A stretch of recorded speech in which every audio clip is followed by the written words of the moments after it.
There seems to be a mistake, sir. We need you to move to accommodate our VIP passenger. Victoria, the flight attendant, said, her tone condescending despite the polite words. This seat is reserved for only our platinum members. You don't belong and can't sit here.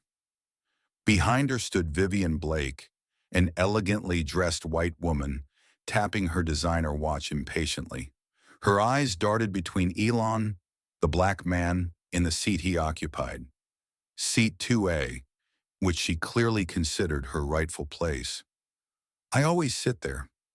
It's practically my seat, she muttered, just loud enough for nearby passengers to hear. Elon looked up, confusion crossing his face. He had done everything right, booked early, paid in full, arrived on time. He was a platinum member, yet somehow his presence in the seat was being framed as a problem that needed solving. Elon calmly reached for his wallet and produced his platinum member card. I am a platinum member, he replied evenly, and this is my assigned seat. The flight attendant's smile tightened. A flicker of surprise crossed her face, quickly replaced by determination. I understand, sir, but this particular seat is typically reserved for a better customer, pointing to Vivian Blake, our regular platinum member, who flies with us frequently. The implication was clear. Regardless of his status, Elon didn't belong in that seat. Passengers began to notice. Phones slowly emerged. The whispers started. What the flight crew didn't know was that this simple act of discrimination would change everything in the next few hours. Not just for them, but for the entire airline, because the person they underestimated held their fate in his hands. This story is the best example of when karma arrives with a first-class ticket of its own. Have you ever been treated unfairly simply because of how you looked? Drop your experiences in the comments below, and if you stand against prejudice and injustice being served, hit that subscribe button right now and type justice and where you're watching from in the comment section. Elon Musk wasn't just any passenger. At 42, he was the founder and CEO of EthosInc, a $3.2 billion AI company specializing in customer service technology. His software helped companies identify and eliminate bias in their customer interactions, which is ironic, considering what was about to unfold. But Elon's story began long before his success. Growing up in South Chicago, he taught himself to code at just 11 years old on a secondhand computer. While other kids played video games, Elon built them, creating simple programs that eventually evolved into complex algorithms. His path wasn't easy. When Elon was 16, his father was killed in an attack that shook his community. Standing over his father's grave, young Elon made a vow, a promise that would shape his destiny. He would work to build a world where people were seen for who they are, not how they looked. That promise fueled 2 decades of relentless work. Starting his company in a tiny apartment, Elon coded for 18 hours a day while working odd jobs to pay rent. Earlier that day at the airport, security cameras captured Elon helping an elderly woman struggling with her luggage, patiently assisting her to find her gate. He held doors open for strangers, thanked every service worker by name, and tipped generously at the airport cafe. Not because he was being watched, but because that's who Elon Musk humbled despite his success, kind despite his power. Now he was traveling to deliver the keynote address at the Global Ethics and Technology Conference. Elon had chosen to fly with Aureus Lux Airlines, known for its opulent first-class service, with seats that cost more than most people's monthly rent. Elite members like him enjoyed plush beds, champagne on demand, and personalized care. But beneath the glossy finish, Aureus was struggling. Its booking systems were outdated, customer satisfaction ratings had plummeted, and behind closed doors, the company was desperate to form a partnership with a tech firm that could revitalize its image. What no one aboard that flight realized was that the man seated in 2A was the very CEO of the company they were trying to woo. For the past 8 years, Victoria, a senior flight attendant at Aureus Lux Airlines, had made it her mission to cater to the preferences of their most frequent first-class passengers. One of those passengers was none other than Vivian Black, who always expected seat 2A, the seat now occupied by Elon Musk. Victoria had bills to pay, and Vivian's habit of slipping generous tips at the end of each flight helped keep her mortgage afloat. "Sir," Victoria began, bending slightly toward Elon with a strained smile, "we have an elite member who always occupies this specific seat. Would you mind relocating to another seat in a different cabin?" Though phrased politely, her words held the weight of assumption that he would comply without protest. Elon looked up from his tablet, brows slightly furrowed. He retrieved his boarding pass and presented it. "This is the seat I was assigned," he replied calmly, "and I'm also an elite member." Vivian, still standing in the aisle, made no effort to mask her displeasure. "I always sit there on this route," she huffed. "It's practically my seat." The tension was thickening. Passengers nearby turned their heads toward the unfolding scene.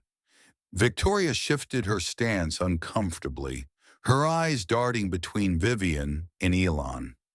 "Perhaps you'd be more comfortable in another section, sir," she said, her voice coated in artificial concern. But the message was clear. She wasn't offering another first-class seat. Elon remained steady. "No, thank you," he responded, firm but respectful. "I specifically selected this seat for the legroom. I have work to do on this flight." Victoria's smile stiffened.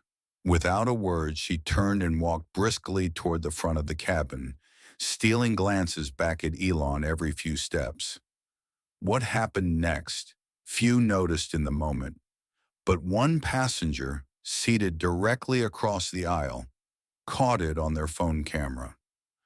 As Vivian stepped forward, ostensibly to adjust her luggage in the overhead bin, she discreetly slid a folded bundle of cash into Victoria's pocket with practiced ease. "Thanks for helping with this little issue," Vivian whispered, just loud enough for others nearby to hear.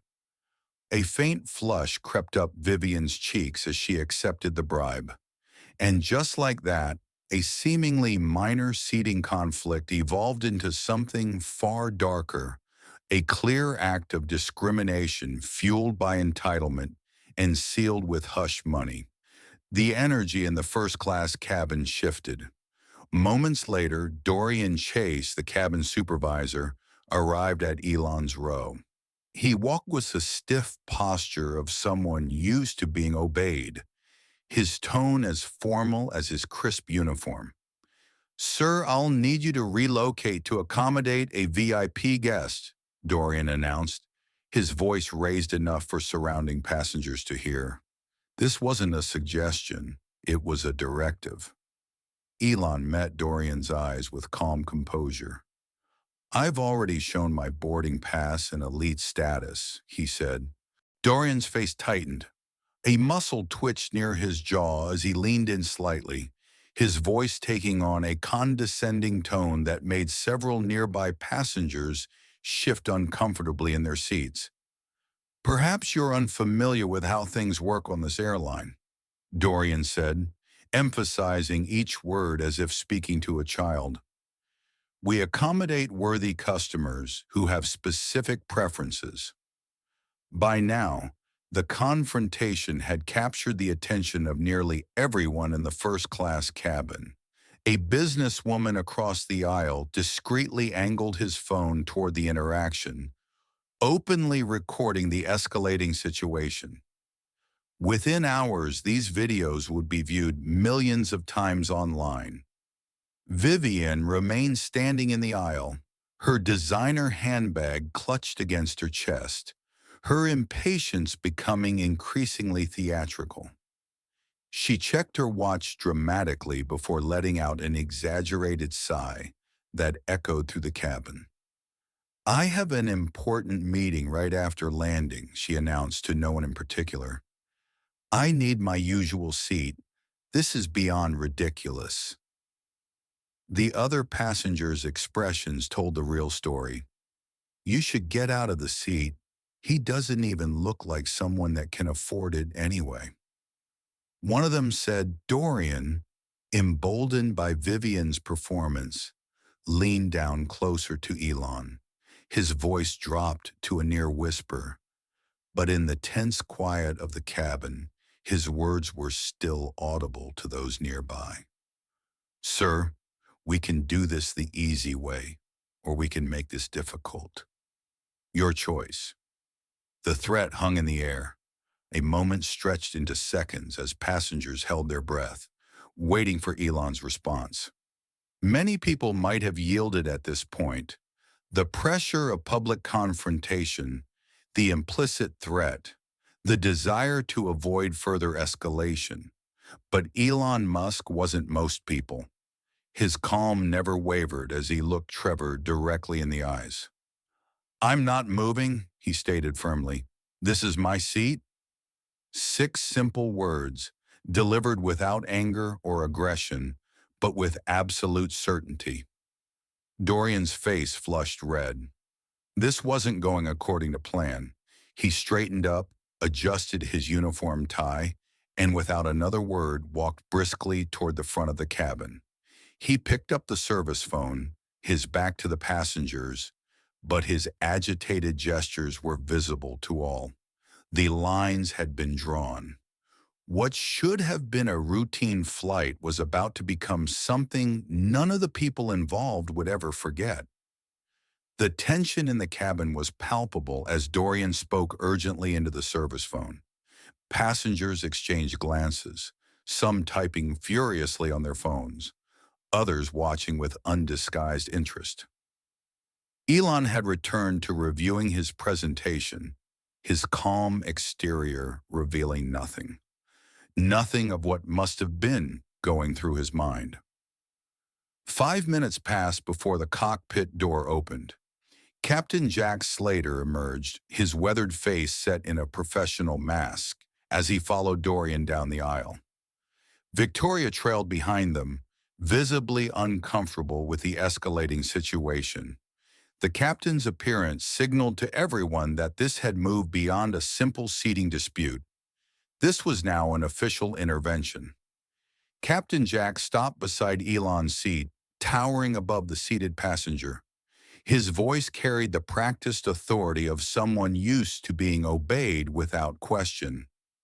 "Sir, I understand there's a situation," the captain began, his tone measured but firm.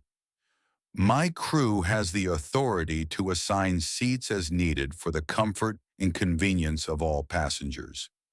Elon looked up at the 3 airline employees now standing over him. The power dynamic wasn't subtle, 3 standing, 1 seated. Yet Elon's composure never wavered. "Captain, with all respect," Elon replied, his voice steady, "I have a confirmed seat assignment and platinum status. I've selected the specific seat for the legroom I need to work during the flight. There's no policy that requires me to give up my assigned seat to another passenger who simply prefers it." Dorian's lips curled into what could only be described as a smirk, the expression of someone who believed they held all the cards. "Sir, if you continue to be uncooperative," Dorian interjected, "we'll have no choice but to remove you from the flight." The threat landed like a physical blow. Elon's eyebrows raised slightly. the first sign of genuine surprise he'd shown throughout the confrontation. "Are you threatening to remove me because I won't give up the seat I paid for?" he asked, his voice reflecting disbelief. The question hung in the air, its implications impossible to ignore. What possible justification could there be for removing a passenger who was simply occupying his assigned seat? Before the captain could respond, Vivian's voice cut through the tension. "This is ridiculous," she exclaimed, her voice rising dramatically. "I'm going to miss my connection. I have never been treated this poorly in all my years of flying." The irony of her complaint wasn't lost on the other passengers, several of whom exchanged looks of disbelief. Captain Jack, perhaps sensing the situation was spiraling beyond what he'd anticipated, adopted a more authoritative stance. "This is your final warning," he stated firmly. "Move to another seat or we'll call security." It was at this moment that Elon reached slowly into his jacket pocket and withdrew his phone. With deliberate movements, he opened his camera app and began recording. "I want to be clear about what's happening here," Elon said calmly, his phone capturing the scene. "I'm being threatened with removal from this flight because I won't give up my assigned seat to another passenger who wants it." Dorian's face contorted with anger. He reached for Elon's phone, his composure completely abandoned. "Recording is not permitted," he snapped, his hand dangerously close to grabbing Elon's property. Elon pulled his phone back, just out of reach. "Actually, there's no federal law prohibiting recording on an aircraft unless it interferes with crew duties. I'm simply documenting this interaction for my own protection." The legal knowledge caught Dorian off guard. He withdrew his hand, but his expression darkened further. "What would you have done if you were in Elon's shoes? Would you give up the seat or stand your ground? Let us know your thoughts in the comments, and don't forget to click on the subscribe button now for more of these stories." The next sound that echoed through the cabin was the heavy footsteps of two airport security officers boarding the plane. Their arrival marked a point of no return. The security officers moved with practiced efficiency down the aisle, following Dorian's gesturing hand directly to Elon's seat.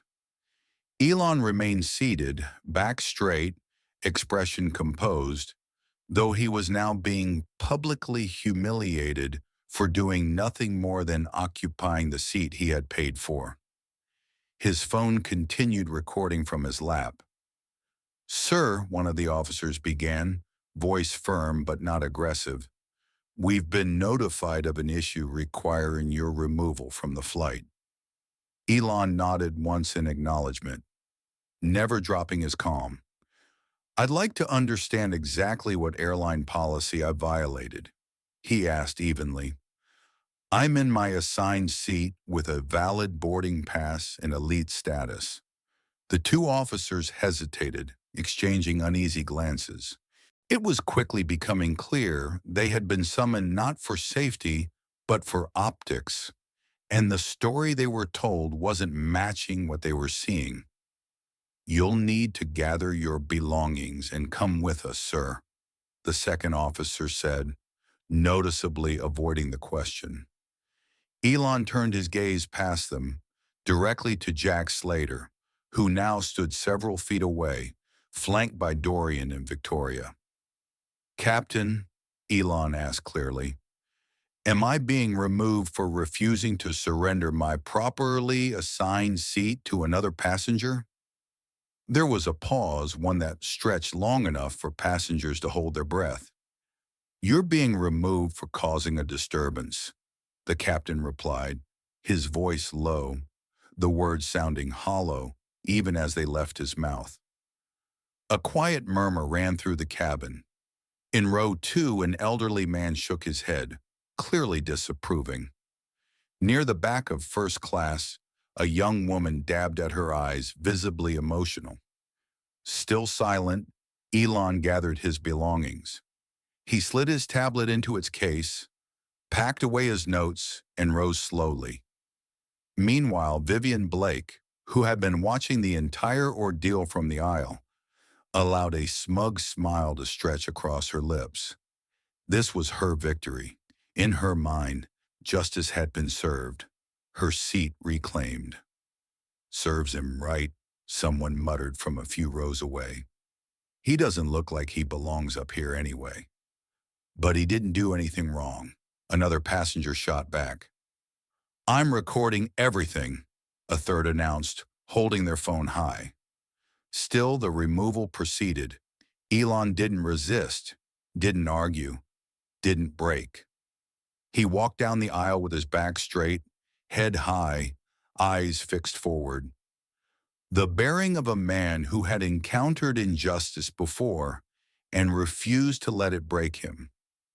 As he passed Dorian, still stationed like a sentry near the front of the cabin, something happened, a detail so small it might have gone unnoticed if not for the recording phones all around. Vivian, believing herself unseen, leaned in toward Dorian and discreetly slipped a folded bill into his jacket pocket. "Thanks for handling that for me," she whispered, her voice just loud enough to be captured on video. First class should really maintain its standards. Her words lingered like poison in the air, even as Elon exited the plane under the watchful eyes of dozens of silent, shocked passengers. Outside the gate, Elon pulled out his phone again. His fingers moved swiftly across the screen as he typed a message to his COO. "I've been removed from the plane. They chose the wrong person to humiliate." There was no rage in his expression, no outward sign of defeat, just the poised calm of someone who had prepared for moments like this his entire life. Then, switching to a voice message, he spoke with quiet precision. "Ella, it's Elon. I need you to bring in the legal team immediately. I've just been removed from an Aureus Lux flight, and I believe we're looking at a textbook case of discriminatory action." "I've just been removed from an Aureus Lux flight," Elon Musk said into his phone, his voice low but firm, in what appears to be a clear-cut case of discriminatory treatment. Nearby, the two airport security officers who had escorted him off the plane lingered awkwardly. Their earlier confidence was unraveling. One of them scrolled through the incident report on his tablet, his brow furrowing deeper with each line. "Sir," the officer finally said, cautiously approaching Elon, "I think there might have been a mistake. The report lists you as disruptive, but several witness statements don't seem to match up with that." Elon lowered his phone, meeting the officer's eyes with quiet intensity. "There was a mistake," he said calmly, "but it wasn't mine. I was sitting in the seat I was assigned with a valid boarding pass and elite status when I was asked to move, not because of any policy, but to make room for another passenger's preference. And when I refused, I was removed." The officer shifted uneasily, glancing at his partner, who had already started backing away. They both knew they had been used, not for safety, but to enforce bias disguised as policy. "We apologize for the inconvenience, sir," the officer murmured, before turning and following his partner in a hasty retreat. Unbothered, Elon returned to his phone, activating the voice recorder. He began detailing the entire incident, every word exchanged, every tone, every flicker of body language. His calm was surgical.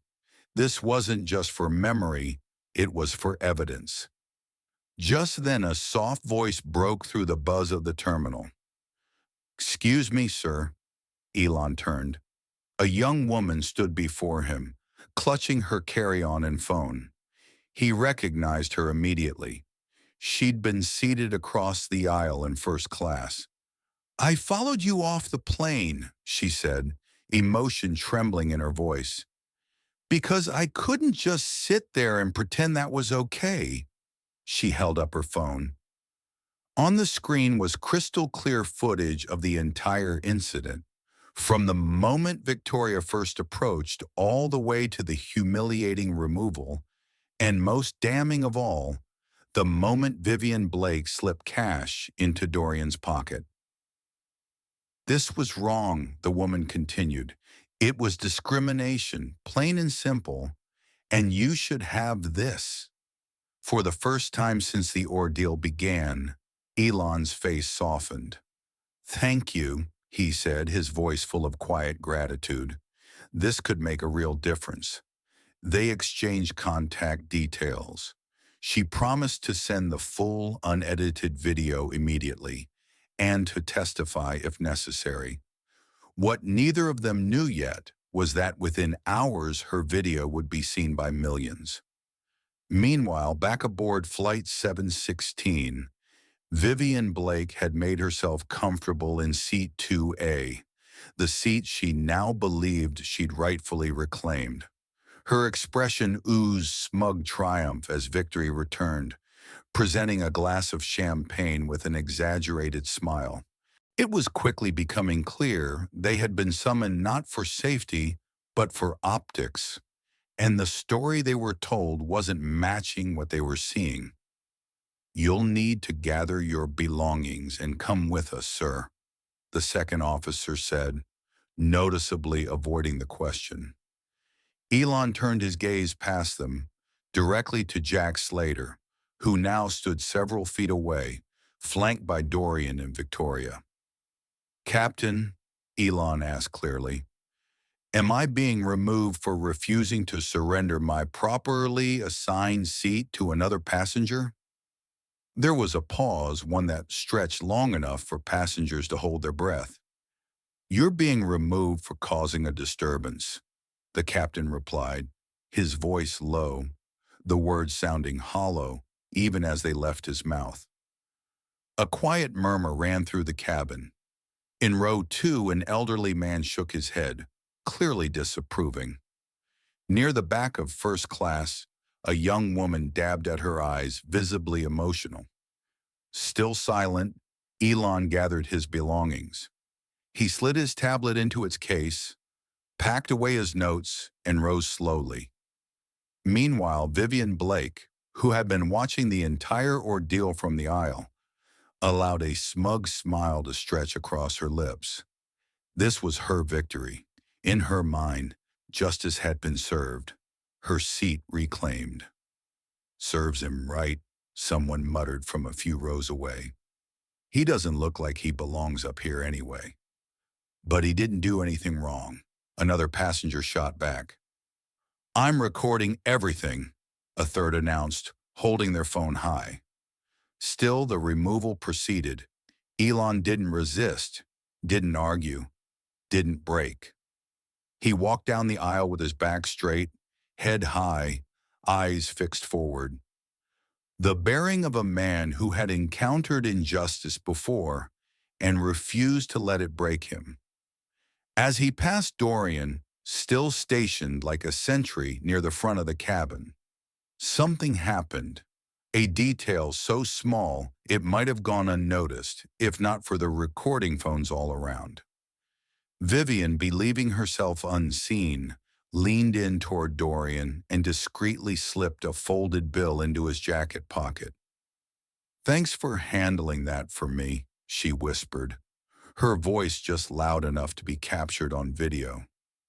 First class should really maintain its standards. Her words lingered like poison in the air, even as Elon exited the plane under the watchful eyes of dozens of silent, shocked passengers. Outside the gate, Elon pulled out his phone again. His fingers moved swiftly across the screen as he typed a message to his COO. "I've been removed from the plane. They chose the wrong person to humiliate."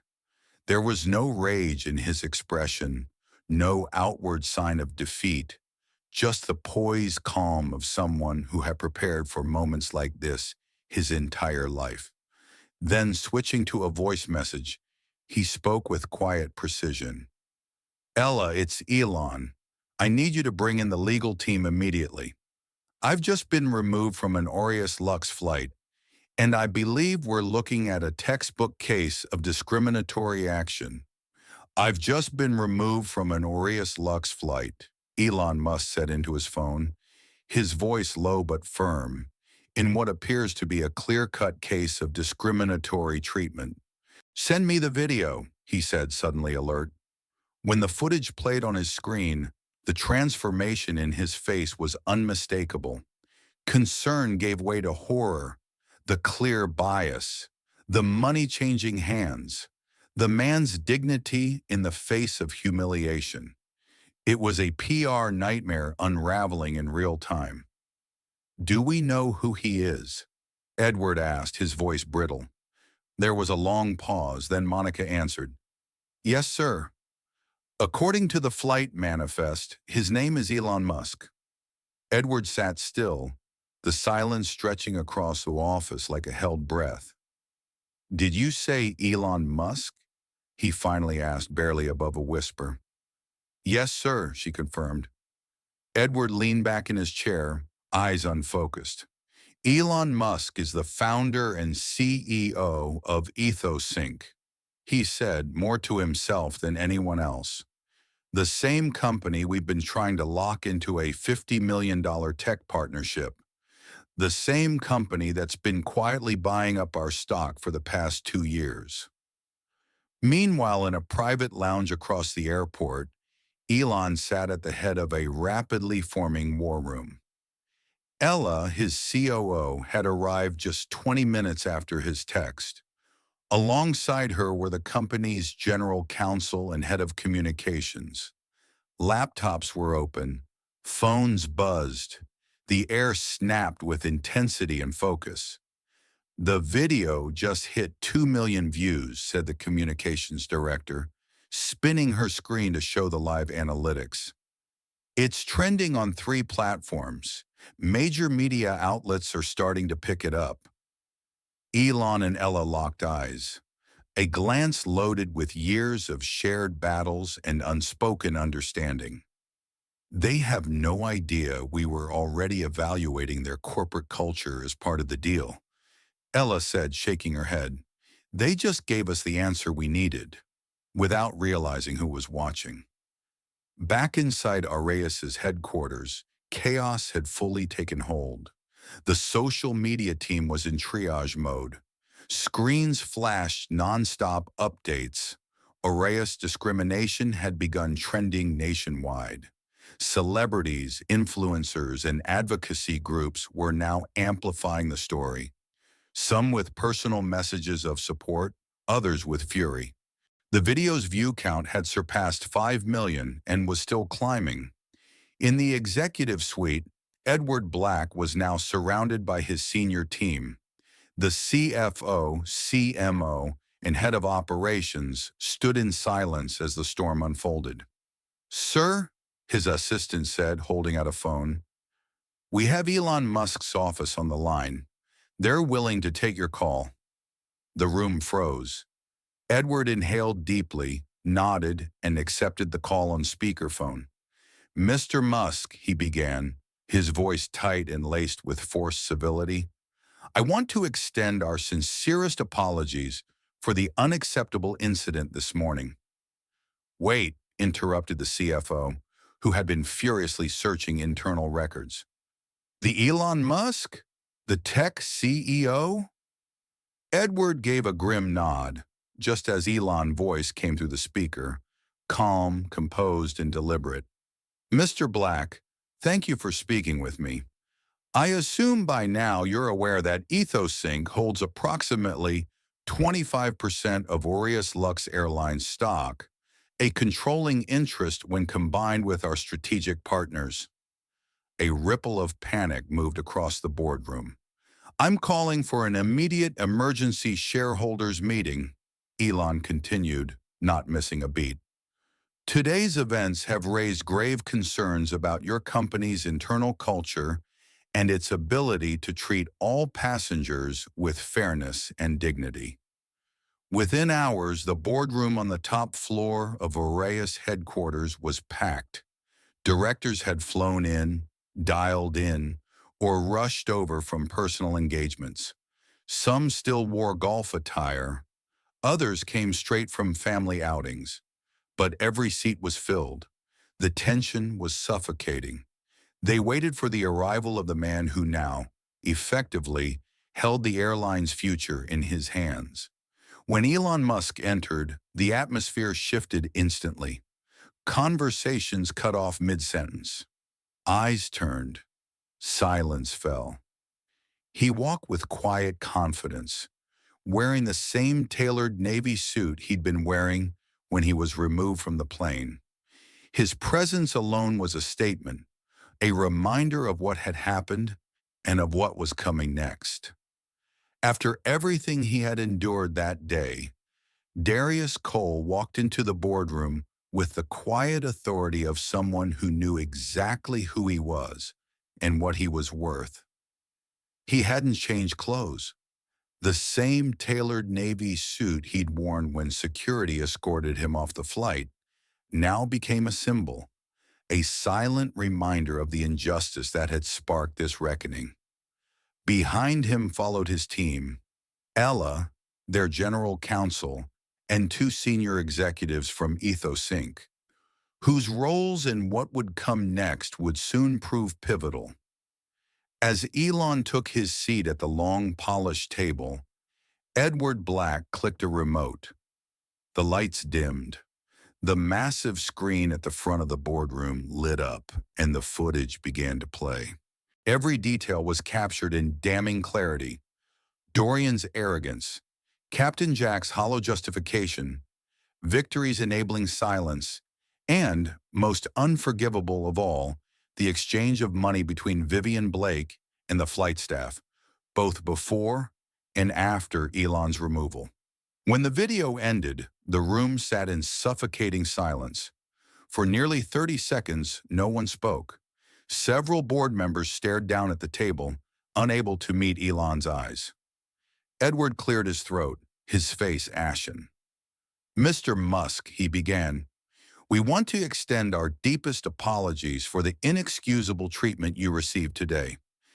This conduct does not reflect the values of Aureus Lux Airlines, and—" "I'm not here for apologies," Elon said, cutting him off. Calm but firm, his words hit like a drumbeat. A few board members shifted uneasily in their leather chairs. They could all feel it.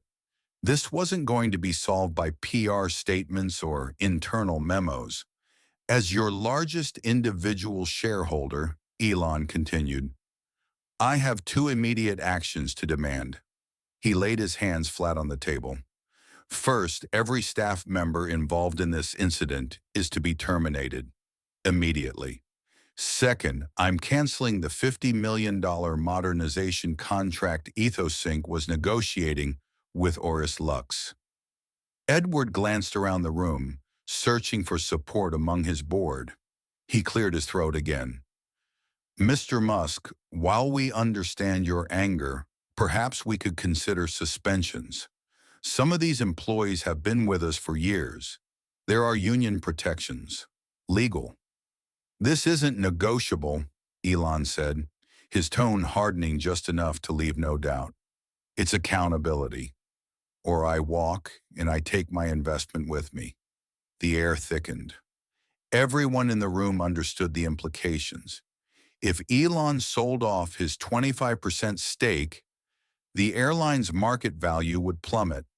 And without the modernization deal, they'd be years behind in innovation. Competitors would pounce. As if on cue, the boardroom doors burst open. A young financial analyst, flushed and breathless, rushed in, forgetting all protocol in his urgency. He practically threw a tablet toward Edward. Sir, the incident's already tanking our stock, he blurted. We're down 12%, and falling fast. Market analysts are projecting a potential 30% drop by end of day if this isn't resolved. Edward stared at the tablet, then back at Elon. This was no longer about damage control. This was about survival, and the man they had dragged off a plane was now the only person who could save them. 3 floors below, in a stark white conference room with no windows, Dorian, Vivian Blake, and Captain Jack Slater sat in stiff silence. They had been summoned without warning, but the looks on every face they passed on their way in had spoken volumes. At exactly 4:30 p.m., the door opened. In walked the HR director, flanked by the company's legal counsel and 2 security officers who quietly positioned themselves near the door. Security. That wasn't standard. This wasn't a conversation. "I'll be direct," the HR director said, placing 3 identical folders on the table. "Effective immediately, your employment with Aureus Lux Airlines is terminated." The words hit like a physical blow. Victory gasped, hand flying to her mouth. Elon's face twisted in disbelief, anger surfacing. Captain Jack simply closed his eyes, the weight of the moment dragging heavy on his shoulders. Captain Jack Slater closed his eyes. His weathered face, usually so composed, now looked 10 years older. He had flown through storms, but none like this. "We're sorry," he muttered, but the words felt empty. Dorian was the first to try and defend himself, his voice growing louder with every word. "We were just following procedure. That passenger was being uncooperative. He was causing disruption during boarding." The HR director remained unmoved. Without a word, she opened her laptop, turned the screen toward them, and pressed play. There it was, the viral footage in full. Dorian's tone, smug and patronizing. Victory's unease, visible even through her practiced smile. Captain Jack's unwillingness to intervene. It was all there. But what drained the blood from Dorian's face was what came next. Clear as day, the video showed Vivian Blake slipping folded cash into his pocket. Her voice just loud enough to be caught on camera, whispering about maintaining first-class standards. "Is that what you consider procedure?" the HR director asked, her voice razor-sharp. No answer came. Victory broke down first. Tears streamed down her face. "We made a terrible mistake," she whispered. "I knew it was wrong, even as it was happening, but I didn't stop it." Captain Jack, the man who had once commanded cockpits with ease, now seemed smaller than ever. "I was relying on my crew's judgment," he said weakly. "I didn't witness the beginning." "You all failed today," the HR director said, her tone unwavering. "Not just Aureus Lux as a company, but as human beings." Then she delivered the final blow. "The passenger you removed was Elon Musk, CEO of EthoSync and our largest individual shareholder." The room went still. Victory sobbed harder. Dorian stared blankly, all defiance gone. "You will be escorted to collect your personal belongings," the HR director said. "Your final paycheck will include 2 weeks severance, more than generous considering the circumstances." As they were led from the room, they experienced the same thing Elon had hours earlier. The humiliation of being watched, whispered about, escorted out. Only this time, the symmetry was no accident. Elsewhere in the main auditorium of Aureus's headquarters, hundreds of employees had gathered. At the front of the stage stood Edward Black, flanked by Elon Musk and his executive team. "Today," Edward began, his voice carrying across the silent room, "Aureus Lux Airlines failed one of its passengers in the most fundamental way." He paused, letting the words settle. "This wasn't just a bad decision. It was the result of deep systemic issues we can no longer ignore. He turned toward Elon, who stepped forward to address the crowd. Starting tomorrow, Edward explained, every employee at Aureus Airlines, from senior executives to ground crew, would undergo a comprehensive, mandatory bias training program, one that was developed specifically by EthosSync's ethics division. This wasn't going to be a checkbox exercise. It was going to be a reckoning. Gasps and murmurs echoed through the crowd as they absorbed the news. A program of that size would disrupt operations, delay schedules, cost the company millions. And then came the announcement that took everyone's breath away. All Aureus flights, every route, every service, will be grounded for 48 hours, Edward declared. The room erupted in stunned silence, a full system shutdown. In an industry where every delayed minute costs thousands, this kind of pause was unprecedented, but the message was clear. Change wasn't optional, it was immediate, and it was real. Elon stood beside Edward, surveying the faces before him, some filled with uncertainty, others with quiet hope. But most showed something else entirely: recognition. Recognition that they were no longer part of a company that could turn a blind eye, but one being held to a higher standard, starting now. As the announcement rippled through the auditorium, Aureus employees sat in stunned silence. Some faces reflected resistance, others a sense of relief. But most carried the dawning realization that they were witnessing a defining moment in the company's history, a moment that marked a permanent shift in its identity. In the weeks that followed, Aerovista Airlines embarked on the most comprehensive transformation in its 30-year existence. Conference rooms across the country were converted into immersive training hubs. Flight schedules were overhauled. Every employee, from baggage handlers to executive leadership, was required to complete the new mandatory ethics and bias training program. This wasn't a corporate checkbox. It was deeply personal, often uncomfortable, and unlike anything they'd done before. Developed by behavioral psychologists and AI specialists from EthosSync, the program used simulated scenarios to challenge employees' assumptions, expose hidden biases, and confront patterns of exclusion embedded in workplace culture. And Elon Musk didn't just approve the program, he led it. He personally attended sessions, standing in front of rooms filled with airline staff, many of whom were skeptical, some defensive, a few outright hostile. But his presence changed something.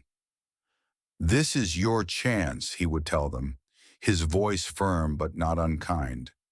"An opportunity to be part of the solution." "What happened to me," he continued, "happens to people without my resources or platform every single day. That's who we're fighting for." His words didn't come from a place of vengeance, but from conviction. For many, he became the human face of a scandal they had first dismissed as a PR nightmare. His willingness to show up again and again, even after everything he endured, that was what shifted hearts. While Aureus worked to rebuild from within, the consequences for those at the center of the incident played out beyond the company's walls. Dorian, once a fast-rising cabin supervisor, now sat alone in his apartment, surrounded by rejection letters. Every application he sent to other airlines came back the same: "We've chosen to move forward with other candidates." The message was polite. The reality was clear. No one wanted to hire the man from that video. Victory faced similar struggles. Her once stable career was now overshadowed by a single moment of silence when she should have spoken up. Every interview ended the same way: as soon as someone recognized her. "You're the flight attendant from that discrimination case, aren't you?" No second interview ever came. Captain Jack Slater, despite a 30-year career filled with commendations, couldn't secure even a basic position in the industry. His reputation, once sterling, had been eclipsed by the footage of his failure to act. Meanwhile, Vivian Blake, once a prominent socialite and frequent flyer, found herself banned from Aureus Lux for life. But the fallout didn't stop there. She sat alone in her upscale condo, watching news anchors dissect her actions in real time. Her name was trending for all the wrong reasons. Airline Karen, they called her. Her employer placed her on indefinite leave pending an internal investigation. Friends distanced themselves, some quietly, others publicly. Social media had turned her into a cautionary tale of privilege unchecked, and for the first time in her life, she was being forced to reckon with the real impact of her entitlement. Inside Aureus, change wasn't just promised, it was codified. New internal policies established zero tolerance for discrimination of any kind. Clear guidelines were created for handling seat disputes and supporting employees who spoke up against misconduct. The employee handbook was revised and now explicitly stated, accepting money, gifts, or favors from passengers in exchange for special treatment is grounds for immediate dismissal. And passengers noticed. From check-in to boarding, the atmosphere began to shift. It wasn't perfect, but it was different and it was real. Interviews conducted at boarding gates and baggage claims revealed a notable shift in public perception. Passengers were noticing the difference. The flight attendants just seemed more attentive to everyone now, one frequent flyer shared. Before, it felt like there was this invisible ranking system depending on how you looked or what you were wearing. Another traveler chimed in, "I actually had a problem with my seat assignment, and honestly, they handled it with total professionalism. No favoritism, no attitude, just respect. It felt fair." As promised, Elon Musk began to gradually reinstate his investment in Aureus Lux Airlines, but only after every policy change was verified by independent auditors. The airline stock, once plummeting, slowly began to recover. It wasn't instant. True change never is, but it was happening. And with each passing week, Aureus became closer to the company it had always claimed to be in its ads. One where everyone, regardless of appearance, felt valued. Their hiring practices were completely restructured, going far beyond token diversity numbers. They addressed real gaps in inclusion, representation, and equitable advancement. Not just who was hired, but who was heard. 6 months after the incident that nearly destroyed the company, Aureus was no longer just surviving, it was thriving. Passenger numbers had risen by 12%. Employee satisfaction scores hit record highs. The toxic culture that had long lingered beneath the surface had been exposed, and finally it was being healed. But perhaps the most unexpected moment came on a gray, rainy Tuesday morning. Standing at a press podium beneath the banner of his foundation, Elon Musk announced a bold new initiative, the Second Chance Program. It was a rehabilitation and reentry initiative designed specifically for people who had lost their jobs due to bias-based incidents. Those whose actions had caused harm, but who were willing to do the work to change. Accountability doesn't mean permanent punishment, Elon said to the gathered press. It means taking responsibility, learning, growing. We cannot build a more just world if we don't also build pathways to redemption. Among the first to enroll in the program, Dorian Victory and Captain Jack Slater. The road wasn't easy. The program didn't allow for deflection or shallow apologies. Participants were required to confront the real consequences of their actions, not just on Elon, but on every person who had ever been made to feel unwelcome, unseen, or unworthy. Dorian, initially the most resistant, would eventually undergo the deepest transformation. In one emotional group session, he opened up for the first time. "I didn't think I was biased," he admitted. "I thought that because I didn't use slurs, because I didn't hate anyone, I was one of the good guys. But that's not enough." This made me see how bias lives in our assumptions, in our silence, in the little choices that add up. Victory's journey focused on moral courage, on learning to speak up, especially when it's hardest. "I knew what was happening on that plane was wrong," she said, "but I was afraid of losing my job if I spoke up. I stayed silent, and that silence made me part of the harm." For Captain Jack Slater, it was perhaps the most painful reckoning of all. A man who had spent decades believing he'd served with honor now had to confront how easy it had been to defer to hierarchy instead of humanity. "I trusted my crew's judgment more than I trusted my own sense of right and wrong," he reflected. "That day I failed, not just Elon, but everyone who expected better from me. I'll spend the rest of my career making that right." Armed with program completion certificates, not as proof of perfection, but of progress, Dorian and Victory began applying for new roles in the aviation industry. This time their applications didn't hide the past. They owned it, included their story not as an excuse, but as a marker of growth. To some hiring managers, that honesty and accountability mattered.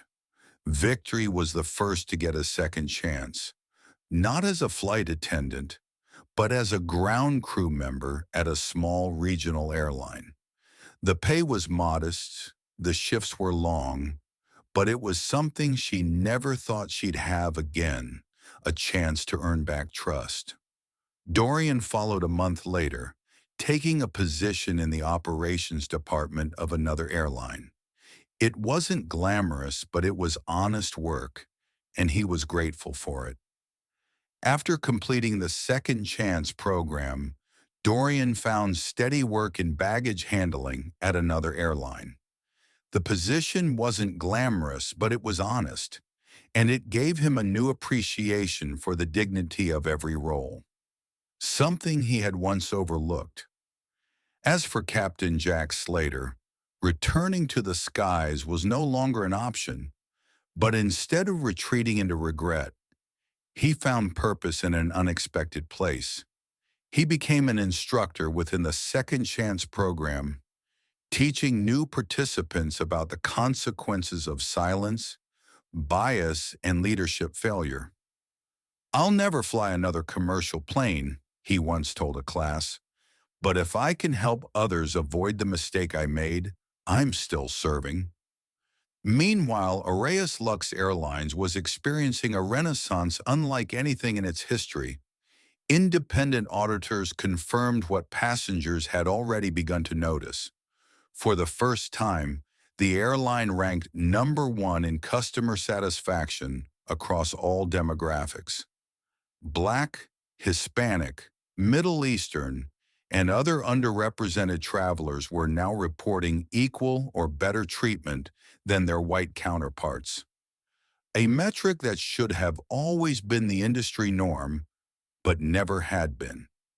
Aureus had gone from scandal to standard bearer. 6 months after the incident, inside a quiet conference room at Aureus headquarters, Elon Musk sat across from Edward. Between them was a manila folder containing the latest 6-month report. Page after page of verified metrics, accountability audits, employee feedback, and passenger satisfaction data. "You've shown real change," Elon said, gently closing the folder. and that deserves to be acknowledged. Edward nodded slowly. The months of internal pressure and public scrutiny clearly etched into his face. This hasn't been easy, he admitted, but it's been necessary. What happened to you, to all of us, forced this company to finally face things we'd ignored for years. Elon met his gaze. That's how change usually happens, he replied. Not through comfort, but through confrontation. The two men stood and shook hands. Not adversaries anymore, not quite friends, but something just as meaningful. Partners in transformation, a transformation that didn't just save an airline, it reset the standard for an entire industry. Because sometimes justice isn't about punishment, sometimes it's about progress.